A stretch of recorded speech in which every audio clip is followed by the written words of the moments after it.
So it wasn't always a bucket. So like you probably can tell, but this white thing here that basically like you can stack 4 frisbees in it and then have 4 of them on your robot loaded at one time that you can shoot whenever you want.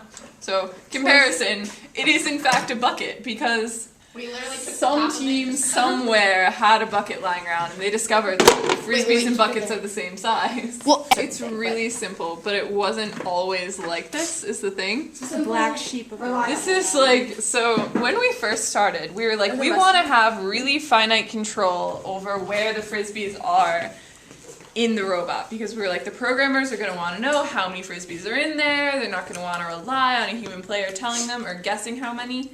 So we were like, you know what, we need to have like super, really like finite control over it. So the original design for this, for like loading up everything, was what we call the Whegs. Now Whegs aren't actually like this. Whegs are like a combination of wheels and legs.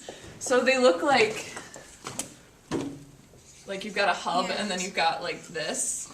And basically they're like this weird little thing in robotics where basically you've got, you know, I drew that kind of wrong, but basically they're like a combination of wheels and legs. These are fake Whegs. They're more like pinwheels. So we spell it like W-E-G instead of W-H-E-G.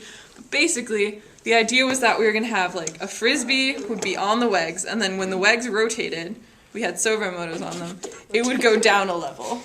So we would have, you know, 3 sets of these Whegs that would allow us to control a frisbee dropping, you know, 1 level at a time through the Whegs. So we could say, okay, we don't want to have any frisbees loaded right now and just not turn it. Or we could be like, okay, 1 down, ready to be shot, and then like 2 up top or something. This was absolutely crazy. What the hell were we thinking? So many moving parts, so many additional motors.